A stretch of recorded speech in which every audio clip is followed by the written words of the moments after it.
Hello everyone, कैसे हैं आप। उम्मीद करता हूँ सब अच्छे होंगे। इस पेंडेमिक डिजीज़ के अंदर मुस्कुराते रहिए, हंसते रहिए, इस तरह से खिलखिलाते रहिए, उस तरह से रेस्पॉन्स देते रहिए। भाई बहुत बहुत थैंक यू आपके रेस्पॉन्सेस का। बहुत अच्छा लगा मुझे, आप जो भी हम वीडियो अपलोड करते हैं तो आप उस पर बहुत अच्छा रेस्पॉन्स देते हैं, उसके लिए बहुत बहुत तहे दिल से मुबारकबाद, थैंक यू, बहुत सारी खुशियाँ, जज़ाकल्लाह। खैर, अब जब मैं शुरू कर रहा हूँ, आज मैं जेनेटिक्स का वो टॉपिक शुरू कर रहा हूँ जिसमें सबसे ज़्यादा स्टूडेंट्स परेशान होते हैं, वो टर्मिनोलॉजी कहलाती है। टर्मिनोलॉजी जो होती है वो बायोलॉजी की, मैंने कहा था, थोड़ी सख्त होती है, लेकिन आज मैं जेनेटिक्स की टर्मिनोलॉजी जो सबसे ज़्यादा यूज़ होने वाली है वो मैं आपके सामने पेश कर रहा हूँ।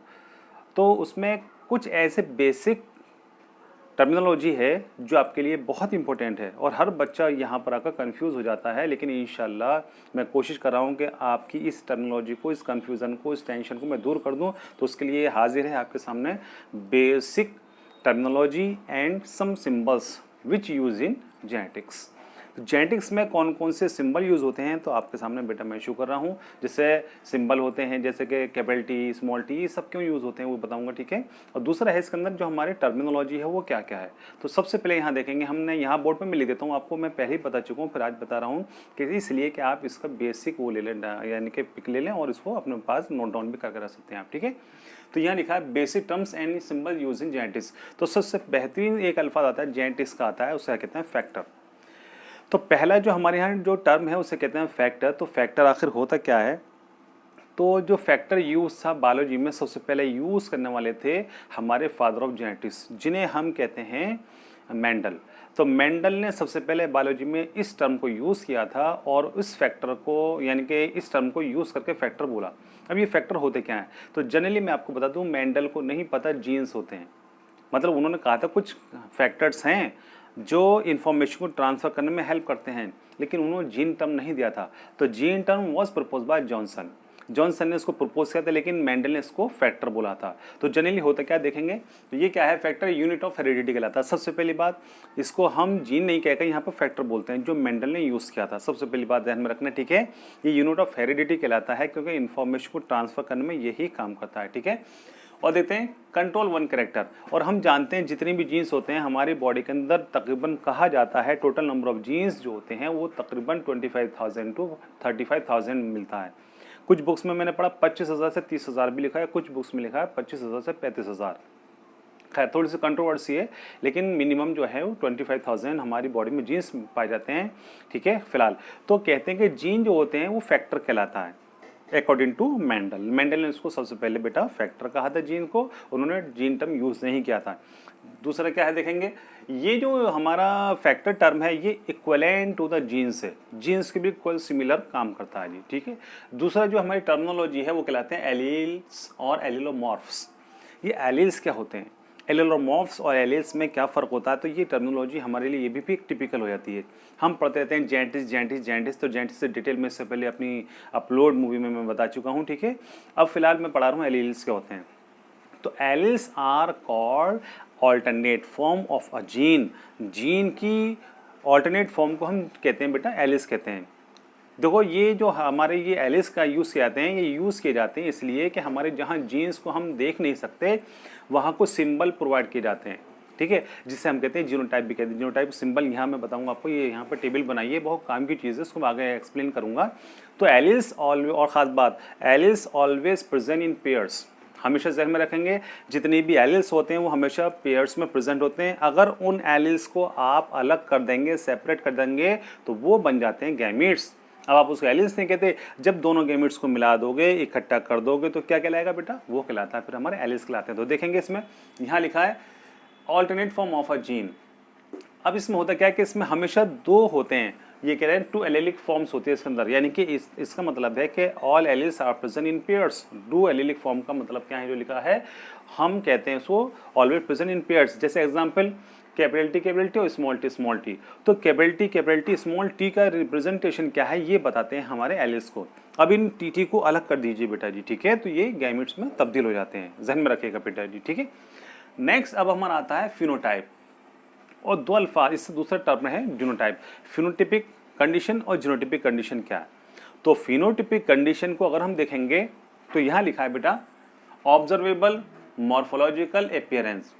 ऑब्जर्वेबल जो ऑब्जर्व कर रहे हैं आंखों से, आंखें कहाँ हैं, शर्ट का कलर क्या है, टी शर्ट का ये वाइट है, यहाँ ब्लू है, यहाँ पे यानी कि आप चीज़ एक ही चीज़ देख सकते हैं, चाहे हाइट ज़्यादा हो चाहे कम हो हाइट, ये जैसे यहाँ पर कलर देखेंगे, यहाँ पर रेड कलर है, यहाँ ब्लैक कलर है, यहाँ पे ब्लू कलर है, तो ये क्या है, ये ऑब्जर्वेबल कैरेक्टर्स कहलाते हैं बेटा जी। जो आंखों से नजर आ जाएं हर उस कैरेक्टर को हम कहते हैं फिनोटिपिक कैरेक्टर। ज़हन में रखना, फिर सुन लीजिएगा, हर वो आंखों से दिखने वाला कैरेक्टर जो आंखों से नजर आ जाता है, काला, पीला, हरा, लाल, नीला, हाइट ज़्यादा, हाइट कम, मोटा, पतला, जो भी XYZ कैरेक्टर हैं, ठीक है, उन सारे कैरेक्टर्स को हम कहते हैं फिनोटिपिक कैरेक्टर्स कहते हैं। Always remember. जैसे यहाँ देख लीजिए, फिनोटाइप मैंने यहाँ लिखा है, तो टॉल है, ड्वार्फ है, आपको पता लग जाएगा। टॉल कमीज आप जानते हैं, ड्वार्फ कमीज जानते हैं, राउंड, रिंकल, येलो और ग्रीन, ये मैंने कुछ फिनोटिपिक कैरेक्टर से लिखे हैं, उनके आगे लिखा है मैंने क्या, जीनोटाइप। तो यहाँ देखेंगे, पहले देख लें ये मॉर्फोलॉजिकल क्या है। मॉर्फोलॉजिकल का मतलब बना, it is made up of morphology. Morphology का मतलब होता है स्टडी ऑफ एक्सटर्नल कैरेक्टर्स, यानी कि बाहर के कैरेक्टर को देखकर उसका अध्ययन करना, स्टडी करना ही हमारा मॉर्फोलॉजी कहलाता है बेटा जी, ठीक है। तो जहन में रखना है कि हमारे जो मॉर्फोलॉजिकल ऑब्जर्वेशंस और जो हमारे अपीयरेंस होते हैं उसको हम कहते हैं फिनोटिपिक कैरेक्टर। जैसे कि एग्जाम्पल मैंने यहाँ लिखा हुआ है, ठीक है। ये जो टेबल है आपके मेंडल्स लॉ में बहुत ज़्यादा यूज़ होने वाली है, तो मैं यहीं इसको अभी याद करा देता हूँ, उससे आपको आसान लगेगा बेटा जी, ठीक है। तो फिनोटाइपिक समझ में आ गया होगा, ऑब्जर्वेबल आंखों से दिखने वाले कैरेक्टर को हम कहते हैं फिनोटाइपिक कैरेक्टर, ठीक है। अब यहाँ पे देखिएगा एनी ट्रेट। अब एनी ट्रेट का मतलब क्या है कि कोई भी कैरेक्टर हो, ट्रेट हो, वो क्या है, वो हमारा फॉलो करेगा। जैसे टॉल है, ड्वार्फ है, राउंड है, येलो है, हाइट जो भी है, XYZ, इन सबको हम कहते हैं बेटा जी फिनोटाइपिक कैरेक्टर। अब दूसरे देखते हैं यहाँ पर जीनोटाइप क्या होती है। तो जेनेटिक कॉन्स्टिट्यूशन, तो जेनेटिक कॉन्स्टिट्यूशन जो बना है वो जीन से बना है, यानी कि जेनेटिक मेकअप हमारा बॉडी का नहीं पता लगता। भाई बॉडी का शेप पता लग गया, मोटा हूँ, पतला हूँ, जैसा भी है, काला हूँ, गोरा हूँ, या आप जैसे भी हैं, तो ये तो हमारा मॉर्फोलॉजिकल कैरेक्टर है। लेकिन अगर जेनेटिक यानी जीन की बेस पर अगर देखा जाए, जेनेटिक कॉन्स्टिट्यूशन की बेस पर देखा जाए, तो हमें नहीं पता हमारे जीन्स काले हैं, पीले हैं, गोरे हैं, कैसे हैं, XYZ नहीं पता बेटा। तो क्या होता है कि साइंटिस्ट ने क्या किया, उनको कुछ सिंबल प्रोवाइड किए। सिंबल प्रोवाइड करने का मतलब है जिसको देखकर आप पता लगा सकें कि ये जो इंसान है, ठीक है, वो कैसा है। जैसे मान लीजिएगा फिनोटाइपिक कैरेक्टर को हम हटा देते हैं यहाँ से, मान लीजिएगा, ठीक है, टॉल हटा दिया, तो अब ये यहाँ पे लिखा है जीनोटाइप। तो कैपेबिलिटी ये क्या करता है, ये हमारा कहलाता है जीनोटाइपिक ट्रेट कहलाता है, कंडीशन कहलाती है। तो जहाँ पर कैपिटल टी लिखा हुआ, दो कैपिटल टी आ जाएगा, लिखा हुआ एक जैसा होगा, हम उसे कहते हैं जीनोटाइपिक कैरेक्टर, ठीक है।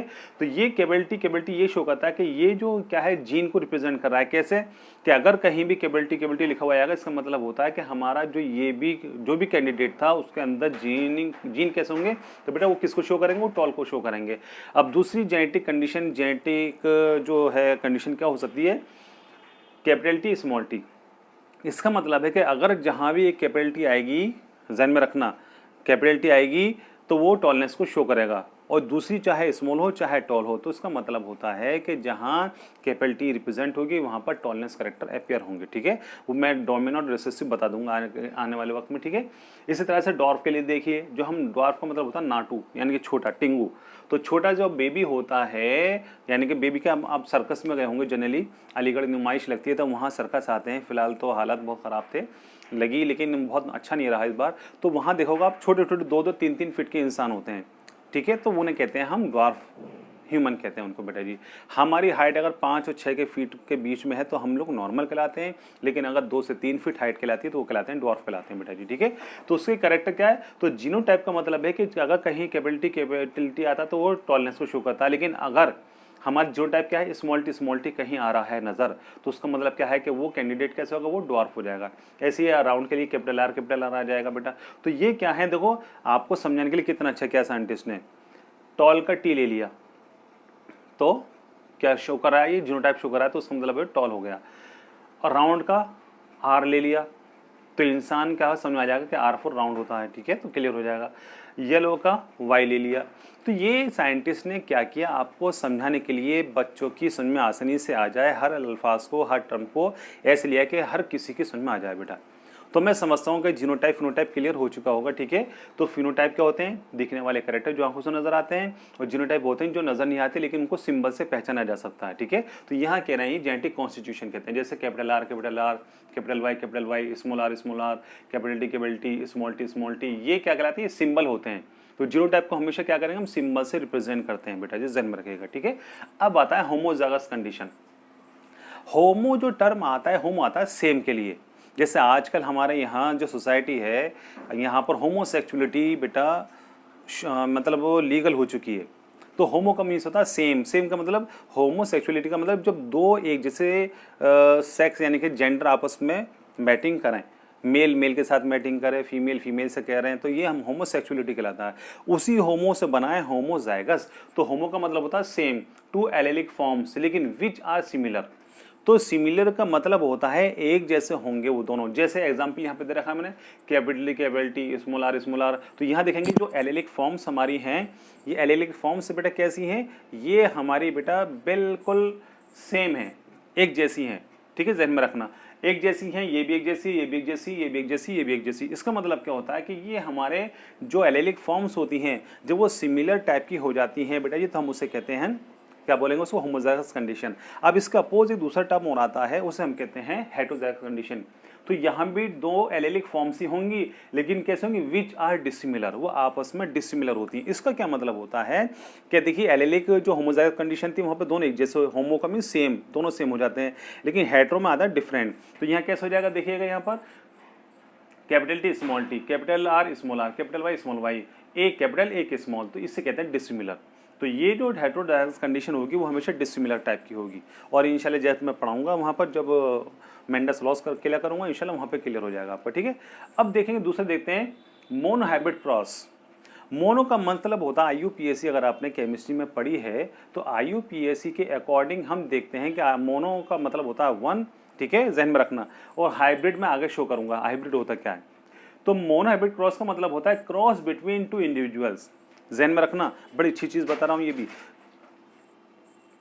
Cross between two individuals. इसके बीच में दो इंडिविजुअल्स होते हैं, ठीक है, जो आपस में क्रॉस करते हैं, उनकी शादी हो जाती है आपस में। ये प्लांट्स हैं, उन प्लांट्स के अंदर क्या होता है बेटा, वो कराते हैं ना, यानी कि पॉलिनेशन कराते हैं, फर्टिलाइजेशन कराते हैं। तो जब सेम स्पीशीज, और खास बात इसको पूरा कर लीजिए कि cross between two individuals which may be same species special है, ध्यान में रखना, लेकिन क्या है, डिफरेंट कैरेक्टर्स होने चाहिए उसको। जैसे एग्जाम्पल मैंने यहाँ पे दिया नहीं है, लेकिन मैं आपको बता दूं कि जैसे कि अगर एक टॉल है, एक ड्वार्फ है, एक इंसान है जिसकी हाइट बहुत ज़्यादा है और एक फीमेल है जिसकी हाइट बहुत कम है। अब आपके पास दो तरह के जीन हैं, एक हाइट की जो ज़्यादा है, एक कम हाइट वाली फीमेल है। तो अब ये दो तरह के जीन्स हो गए ना, लेकिन हैं ह्यूमंस में आते हैं। इन दोनों की शादी जब कराई जाएगी, ठीक है, ये दूसरा एग्जाम्पल समझ लीजिएगा, एक है निग्रो और एक है अंग्रेज, यानी कि एक गोरा एक काला, यानी कि आप समझ गए हो गए, एक काले की एक गोरे की शादी कराते हैं। तो जब दोनों से जो बेबी प्रोड्यूस होगा, जो भी F1 जनरेशन आएगी, वो कैसी होगी बेटा, वो हाइब्रिड कहलाएगी, ठीक है। तो जहन में यहाँ पे ये रखना है कि हमारा ये जो होगा खास तौर से जो मोनो हाइब्रिड क्रॉस होता है, इसमें क्या करते हैं जनरली कि एक ही स्पीशीज़ हो, कैरेक्टर डिफरेंट हो, उनके बीच में जब क्रॉस कराते हैं उसे कहते हैं मोनो हाइब्रिड क्रॉस। और आसान कर दूं बेटा जी, दो कैसे, जैसे एक टॉल एक ड्वार्फ के बीच मैंने क्रॉस के लिए बोला, एक की हाइट ज़्यादा थी, एक की हाइट कम है, जहन में रखना, बहुत अच्छी चीज़ बता रहा हूँ, एक की हाइट ज़्यादा, एक की हाइट कम। ये अब आप बताइए कि दो कैरेक्टर होंगे या एक कैरेक्टर होगा, तो आप कहेंगे सर ये दो कैरेक्टर है, लेकिन मैं कहता हूँ एक कैरेक्टर है। क्यों, दोनों के दोनों चाहे हाइट ज़्यादा हो चाहे हाइट कम हो, ये क्या कैरेक्टर क्या शो कर रहा है, ये कैरेक्टर को फॉलो कर रहा है। जैसे हाइट को फॉलो कर रहा है ना, हाइट ज़्यादा हो या हाइट कम हो, तो इसे कहते हैं सिंगल कैरेक्टर, ध्यान में रखेगा। तो अब ऐसी स्पीशीज़ के बीच क्रॉस कराना क्या कहलाता है, हमारा मोनो हाइब्रिड क्रॉस कहलाता है बेटा जी, ठीक है। दूसरा कहलाता है डाई हाइब्रिड क्रॉस। तो डाई का मीन्स होता है टू, IUPAC में भी देखेंगे हम, तो डाई का मीन्स होता है टू। तो दो डिफरेंट के बीच में जब क्रॉस कराते हैं वहां पर, तो क्या देखेंगे, क्रॉस बिटवीन टू इंडिविजुअल, लेकिन डिफरेंट स्पीशीज के साथ करेंगे हम लोग। अब डिफरेंट स्पीशीज का मतलब क्या है यहाँ पर, कि हम एनिमल का प्लांट्स कराते हैं क्या, नहीं बेटा, ऐसा नहीं है, मैं बताता हूँ आपको जनरली। जैसे कि यहाँ पर इसका मतलब क्या है, स्टडी ऑफ टू कैरेक्टर्स। आसान कराऊँ लैंग्वेज को मैं अपनी, मोनो का मतलब होता है स्टडी ऑफ सिंगल कैरेक्टर, और इजी करके बता रहा हूँ। और डाई हाइब्रिड क्रॉस का मीन्स होता है स्टडी ऑफ टू कैरेक्टर्स। आसान, इससे भी अलग कर रहा हूँ मैं आसान करने के लिए, स्टडी ऑफ टू कैरेक्टर्स। इसका मतलब क्या है कि एक इंसान ऐसा जिसकी हाइट ज़्यादा हो लेकिन ब्लैक हो, दो कैरेक्टर आगे यहाँ पर दिखेगा। एक इंसान ऐसा जिसकी हाइट ज़्यादा हो लेकिन हो ब्लैक, एक हाइट को शो कर रहा है, दूसरा कलर को शो कर रहा है। ठीक है। एक फीमेल ऐसी जिसकी हाइट कम हो लेकिन हो वाइट, ध्यान में रखना, एक हाइट को शो कर रहा है और एक कलर को शो कर रहा है। इन दोनों का जब बीच क्रॉस कराते हैं तो ये जो क्रॉस कहलाएगा वो कहलाता है डायहाइब्रिड क्रॉस कहलाता है बेटा जी, ठीक है। समझ में आ गया होगा। स्टडी ऑफ 2 कैरेक्टर्स और स्टडी ऑफ सिंगल कैरेक्टर। जब सिंगल कैरेक्टर की स्टडी करेंगे तो मोनोहाइब्रिड क्रॉस कहलाता है। जब दो हम कैरेक्टर की स्टडी करते हैं, कैरेक्टर की स्टडी करेंगे तो हम कहते हैं उसको डायहाइब्रिड क्रॉस। ओके, अब आता है हाइब्रिड क्या होते हैं। ये भी एक अच्छी सी चीज़ है कि हाइब्रिड आ रहा है, बार बार हाइब्रिड आ रहा है, तो आखिर हाइब्रिड होता क्या है, ये टर्मिनोलॉजी है। बस बेटा जी मेरी बस खत्म कर रहा हूँ, थोड़े से 2-4 और हैं। तो ये क्या कहता है, हाइब्रिड्स होते हैं high crossing two genetically different individual.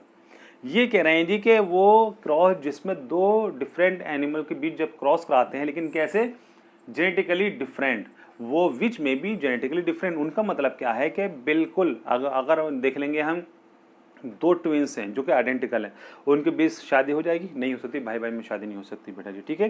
तब क्या होता है, एक लड़के की शादी एक लड़की से की जाती है, तो ये बेटा क्या होता है कि हमारे जो होते हैं जेनेटिकली क्या होते हैं बेटा जी, वो डिफरेंट होते हैं ना, तो इनकी बीच क्रॉस कराएंगे तो हाइब्रिड कहलाता है। जैसे एक टॉल की एक ड्वार्फ की शादी करा दीजिए, चाहे वो प्लांट हो चाहे एनिमल हो, उनके बीच जब हम वो कराएंगे, क्रॉस कराएंगे, तो बेटा कैसा होगा, वो हाइब्रिड कहलाता है, ठीक है जी।